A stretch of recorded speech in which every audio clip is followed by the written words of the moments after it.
What's up, everybody? Welcome back to another YouTube exclusive video.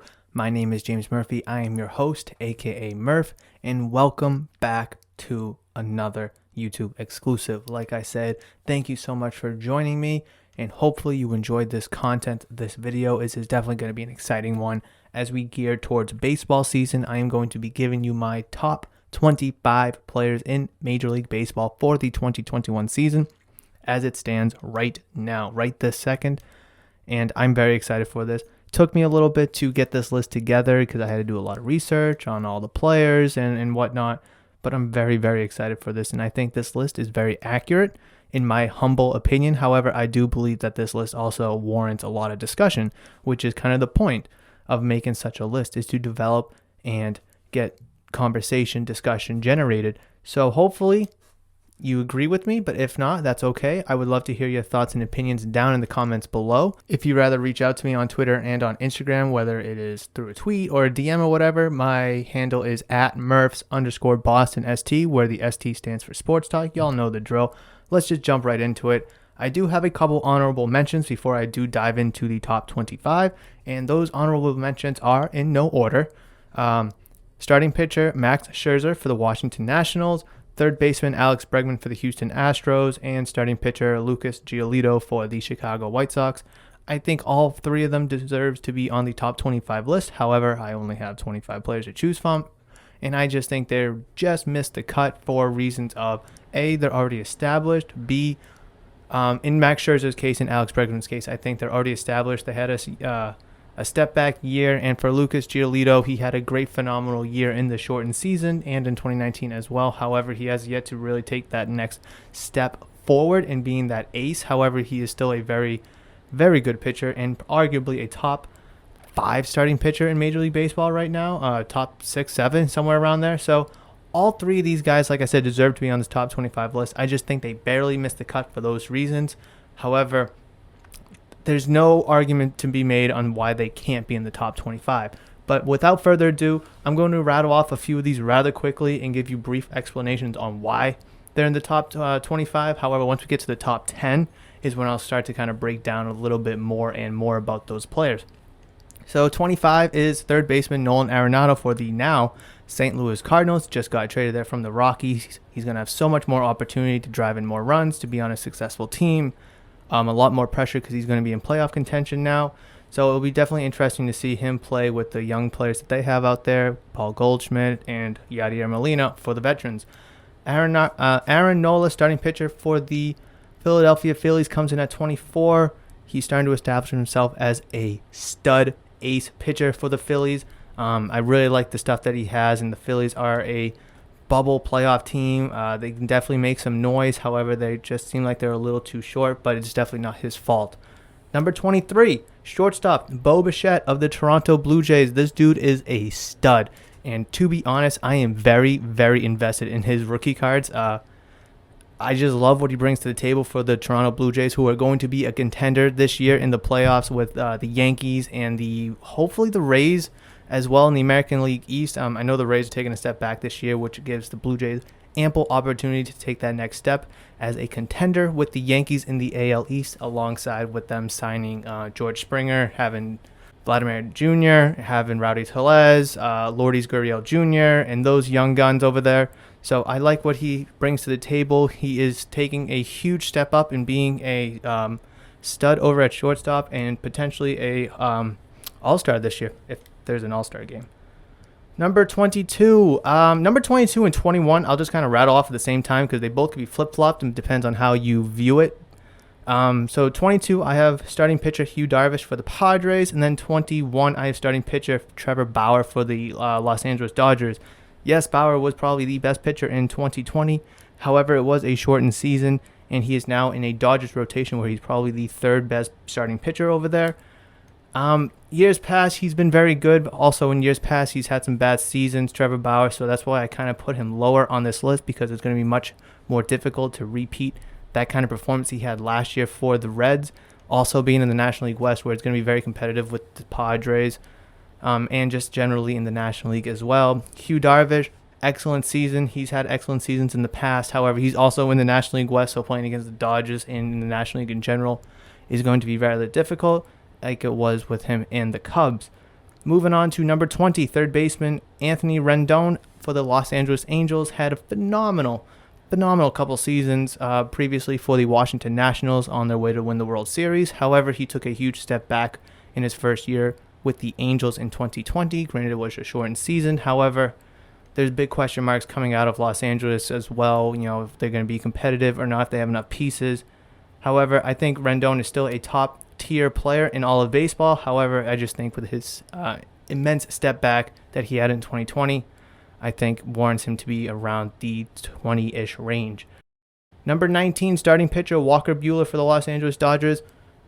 He's one of those two pitchers that I mentioned that are better than Trevor Bauer, him and Clayton Kershaw, obviously, but I like Buehler a lot. He is very, very consistent. He goes out there, he throws 7-8 innings almost every damn day. He has insane stuff, and he's extremely young. He will be the ace of that Dodgers rotation sooner rather than later. Number 18, shortstop Francisco Frankie Lindor for the New York Mets now. He is a very extremely good player, and he warrants to be in this top list despite not being able to hit for the best of averages. He has power, he drives and runs, he steals bases, he plays defense, he does all those great things you want. However, his average is just not quite there, and I think that for that reason he warrants to be down in the upper teens-ish, around that 20 mark. If he can bring that average up, I think he could easily be a top 15, arguably a lower top 10 player. For that reason, he is on the Mets, new team, supposed to be in playoff contention this year. We shall see. However, I have him pegged at 18 for now. Number 17, right fielder Bryce Harper signed a massive contract 2 years ago. Has all the tools in the toolbox to be a top 3 player in baseball. He does. He has all the tools. His athleticism is unreal. His power, his hitting, his fielding, his arm, all that is all there. He does struggle hitting for average, similar to Frankie Lindor. However, I think Bryce Harper brings a little bit more pop, a little bit more swagger. He hits the ball to the moon. Oh my goodness, it's unreal how far and how high he can hit the ball. Also, I think that the Phillies will, like I was mentioned with Aaron Nola, they can be in playoff contention. However, they are a couple pieces away, or maybe they're just hopefully running into luck this year, or maybe they ran into some unfortune last year. Number 16, Jose Ramirez, third baseman for the Cleveland Indians. So he did lose his partner over at shortstop, Frankie Lindor. However, that just opens the door for Jose Ramirez to be the face of that franchise, regardless what their name will be for the upcoming season. As it is now, it's the Indians, but who knows if they'll change it due to whatever reason. His problem, similar to the others, his average is kind of low, but he hits the ball. He hits 30 home runs. He drives in 100 RBIs. He's very versatile. He can steal you some bases. He's a bigger guy, but he's kind of quick. So that's why I kind of put him towards the middle teens area, just because, without Lindor, there's not that other threat in the lineup, and, pitchers will be just focusing on him, so that could cause his statistics to drop. And also the Indians, are they going to be a playoff team this year? That is a question yet to be answered. Number 15, third baseman for the Padres, Manny Machado. Yes, I have Machado at 15. He could be higher, he could be lower, but I just think that whole Padres team, that whole Padres system is going to be thriving this year. They've made moves to bolster their roster, whether it's the pitching or the hitters. They're just phenomenal team. And yes, they still have the Dodgers in the NL West to contend with. However, they can contend, and they will contend with the Dodgers. Not saying they will win the division, but I think they have a good chance to go back and forth and battle for that division. And I think, along with another player, it also focuses around Manny Machado and that big contract he signed a couple years ago as well. 14, shortstop for your Boston Red Sox, we have Xander Bogaerts. Yes, I do have Bogaerts here. He did have a somewhat of a struggle in 2020. However, he was able to kind of turn it on later in the season. He did finish the season with 300 batting average. However, I do think with everyone, well, I don't want to say everyone because we just traded Benintendi, but you got Devers, you got Martinez, you got Verdugo. Hopefully those guys, and you got Cora back as your coach, who he played very well under for the 2018 and 19 seasons. Hopefully all that combined can lift Xander Bogaerts into the top 10 conversation. I definitely don't see that out of the realm of possibilities. However, it's just not likely unless he has an insane season, and he has a history of hitting for 30 home runs, 100 RBIs, over 300 batting average. His defense, he does struggle a little bit with the glove. However, I think he has all the tools in the toolbox to be a top tier, not only a shortstop, but a top tier player in all of baseball, and I think him at 14 is a good spot. Number 13, first baseman / outfielder for the Los Angeles Dodgers, Cody Bellinger. This dude has a sweet swing, and he can hit the ball extremely hard, extremely far, and extremely well. He is very versatile, obviously being a first baseman, being an outfielder for the Dodgers, whatever they need, matchups even. He's very good defensively, and he's a phenomenal hitter. Him, Betts, they got Turner back, is a good core. They got Corey Seager, so their lineup is extremely good, and I think Cody Bellinger, along with someone else higher on this list, are the focal points to that very good Dodgers lineup, who potentially and probably will win the NL West, unless the Padres have something else to say about that. Number 12, starting pitcher, Shane Bieber for the Cleveland Indians. Yes, like I did mention that the Indians could potentially take a step back this year without Frankie Lindor. However, I think Shane Bieber will still be a stud for them. He is the ace of that rotation. He is their killer. He is the guy to go out there and end losing streaks or generate winning streaks. He's got good stuff. He's young. He's hungry. And he is going to be one of the reasons why the Cleveland Indians are in playoff contention in the AL Central.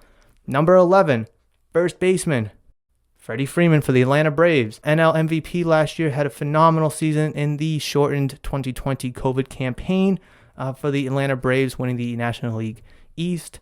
He is a reason why the Braves are good, along with a couple other key players in that lineup.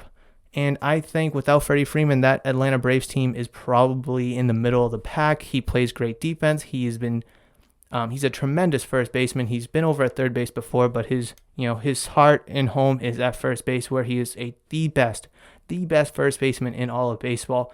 Without a doubt, you can argue Cody Bellinger. However, he also plays the outfield, so he's in that discussion. However, Freddie Freeman is a 30 home run kind of guy, a 100 RBI kind of guy, and that kind of pop and that kind of hitting has really come on later in his career compared to when he was younger with the Braves a few years ago. That brings me to the top 10. I will show you stats for these top 10 players here on the YouTube channel, so hopefully you'll be able to kind of see on why I have these players in the top 10 and maybe not lower, or maybe I don't have them higher. However, I think all these players in the top 10 are in good spots, in my personal and humble opinion. However, like I said at the beginning of this video does warrant a lot of discussion, has generated some arguments. However, that's just kind of the purpose of, what I do here on the channel and with the podcast, is to generate discussion, to generate arguments maybe. However, all in good sport, obviously, where no one's opinion is right, no one's opinion is wrong. It is your opinion, and this top 25 list is my opinion. So before I go any further, definitely comment down below your thoughts so far. Maybe I have a player too high, maybe I have a player too low. Like I said, maybe one of the honorable mentions should be in the top 25, and someone that I currently have should not be in the top 25. I want to hear your opinion, and with that, I want you to leave a comment down below so I can kind of, get some feedback and see if my list is good, bad, reasonable, accurate, abysmal. I don't know. Like I said, my opinion, my list. Moving forward, at number 10, I have shortstop for the Colorado Rockies, Trevor Story. Yes, I do have him at number 10, and it's for the reason that could go, against him, is that there's no Nolan Arenado anymore. The Rockies chose Trevor Story over Arenado because of what? Well, Story is younger, Story is a shortstop, and shortstops are usually the face of the franchise. He can steal, he's quicker, his defense is not as good, however, he can hit just as good as Arenado. Maybe not in average-wise, but in home run and in production, he can hit the ball just with Arenado. However, I just think for the reasons I mentioned before, he can run, he can still defend, and he is the face of that franchise now. I think Trevor Story still has room in his ceiling to reach, where Arenado, we've kind of seen his ceiling, though it is very high, but I think Trevor Story's ceiling has yet to be reached, and by the end of the season, he could be even higher on my list. Moving over to number 9, I have right fielder Christian Yelich of the Milwaukee Brewers. Yes, he had a down season last year. However, everyone has a down season, and he is still a top flight outfielder, right fielder, hitter, whatever you want to call it. He is phenomenal, hitting 36 home runs in 18, 44 and 19, driving in over 100 RBIs or at least near 100 RBIs, winning the MVP award. He is still a stud hitter for the Brewers, and yes, he did have a down year. That's why I have him lower. He's going to have to earn that respect back and make sure that his name is not just attached to a couple good seasons and that he was just a bum.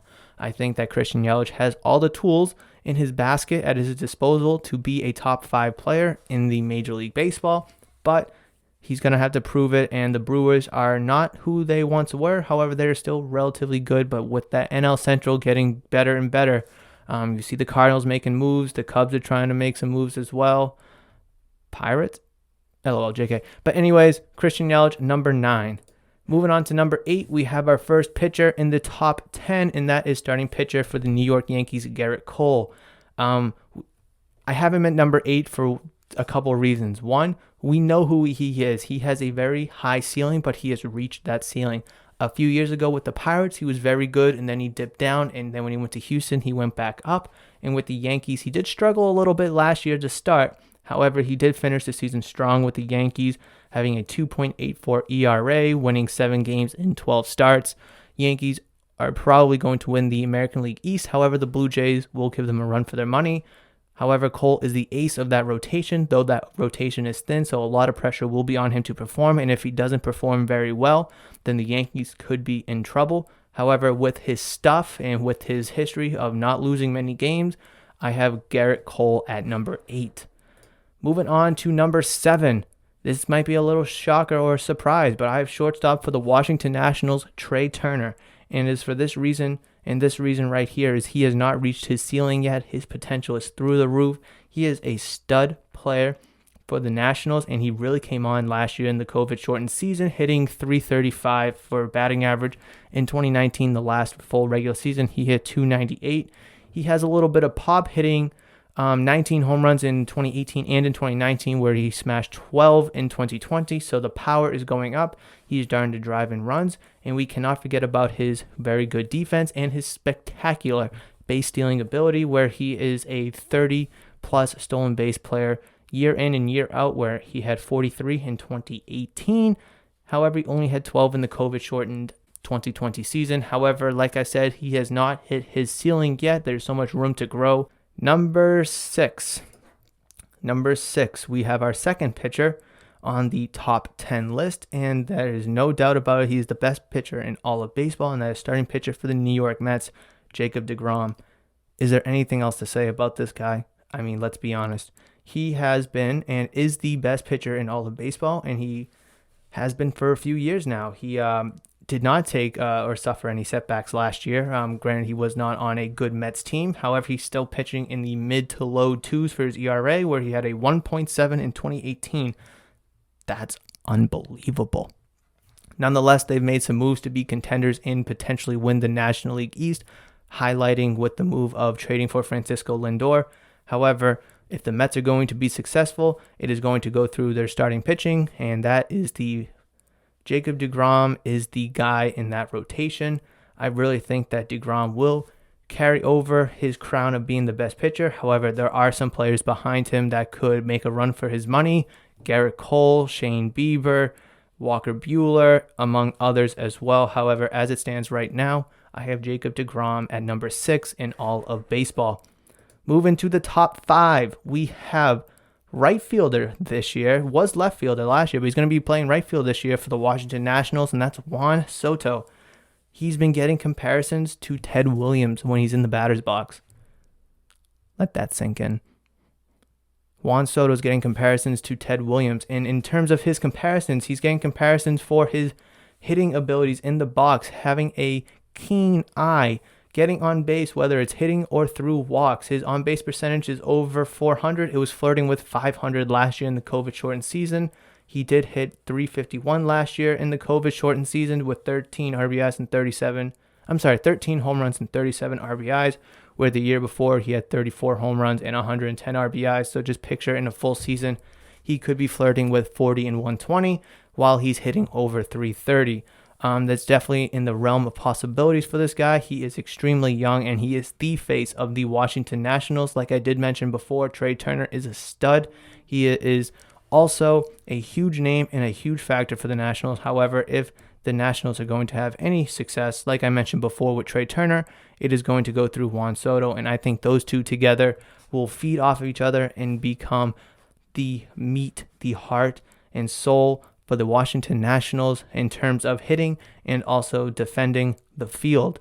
Juan Soto is an incredible player. He's so fun to watch. He's got some swag. He's got some spice, and he aggravates pitchers immensely. If I'm to pick one, Juan Soto over Trea Turner, I'd love to have them both, but I am going to pick Juan Soto every day of the week.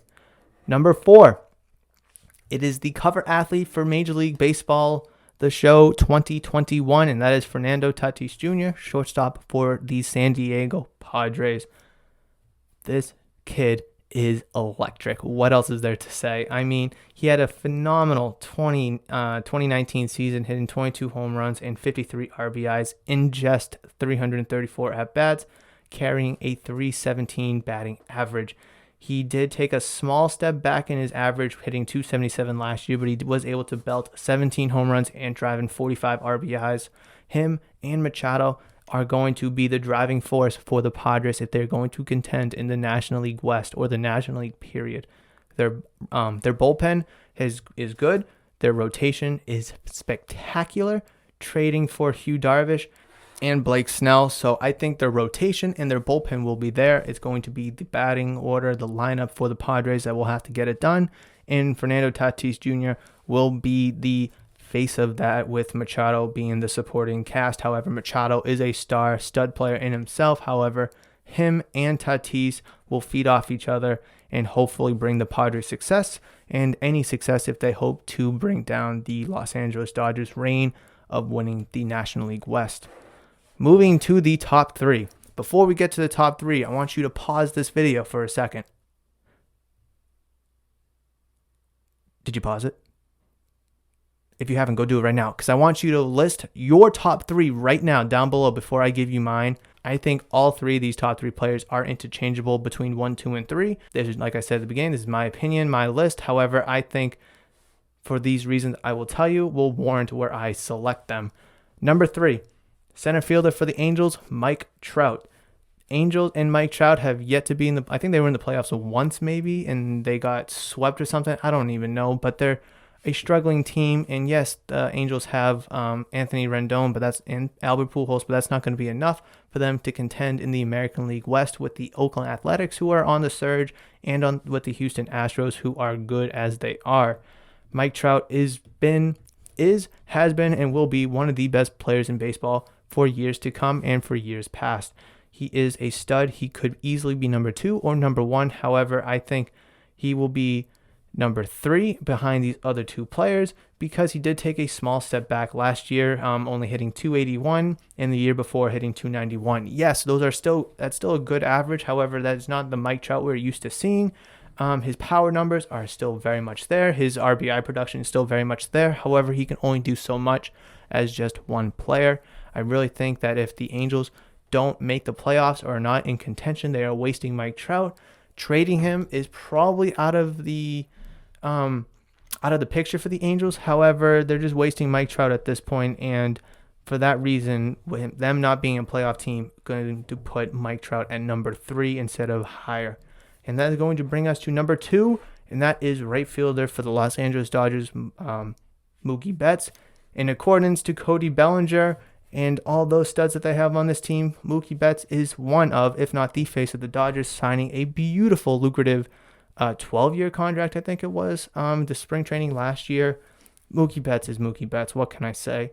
16 home runs last year, 39 RBIs, hitting 292, on base with 366 average, on base percentage of 366. He is what he is. He did have a small step back last year, 2019 with the Red Sox, but the whole Red Sox team took a step back. I really think in his first full season with the Dodgers in that lineup, there's plenty of opportunities to get on base, to score runs, to drive in runs, and to hit home runs. He is one of, if not the best players in baseball, and while he was in the American League, him and Trout were always going after each other for the AL MVP honors. I just really think that the trade that the Dodgers did with the Red Sox was a steal for Mookie Betts, especially being able to sign him to a long-term deal very soon after. That leaves me with number one, and if you haven't guessed it already, then I don't know if you know baseball, but number one, right fielder, Atlanta Braves, Ronald Acuna Jr. This dude is a stud. He is young. He is versatile playing the whole outfield. He is good at it. He's got a cannon. He can get on base. He can drive in runs, and he can hit the ball out of the park. In 2019, the last full regular season, he had 41 home runs and 101 RBIs, hitting .280. Only having 37 strikeouts. In the year before that, 26 home runs, 64 RBIs, and a .293 average rookie season. Last year, 14 home runs and a .250 average. So yes, he did take a step back. However, he's still the best player in baseball right now, in my opinion. And like I said, Mookie Betts, Mike Trout, or really anyone in the top tier, top echelon of my list could arguably number one. I just think the potential and the ceiling has yet to be reached with Ronald Acuna. However, with Mookie Betts and Mike Trout, we have seen their ceiling. We know who they are as players. However, I don't really think we've seen the best version of Ronald Acuna Jr. yet. And to me, that is extremely, extremely scary. Because as it is now, he is good, he is hungry, and he is an amazing baseball player to watch and to root for. And if the Braves want to defend their National League East title with the surging Nationals, with the surging Mets, maybe the Phillies, who knows, it's going to go through him, Ozzie Albies, Marcell Ozuna, and their pitching staff down there in Atlanta. But right now, my personal opinion leading into the 2021 season, my top player in baseball is Ronald Acuna Jr. as it is right now. However, that is just my list. That is just my opinion. I want to hear what your thoughts are. If you agree with my list, if you think it needs a little bit of tweaking, if you think it's completely off, if certain players should be here and a certain player should be there, let me know down below in the comments. I know this was a rather longer video, but if you did enjoy it, please leave a thumbs up if you haven't, because that is the best way to show support. If you are new to the channel, or maybe even not new to the channel but haven't subscribed yet, please definitely consider subscribing for more YouTube exclusive content. I also post my podcast here on YouTube Monday, Wednesday, Fridays is when they drop. That is Murph's Boston Sports Talk. My name is James Murphy. I am the host, and thank you so much for joining me. If you'd like to reach out to me, the handle is at Murphs_BostonST, where the ST stands for Sports Talk. And I appreciate you listening to this video and watching this video, and I will see you in the next one. But until then, see ya later. Ooh, yeah.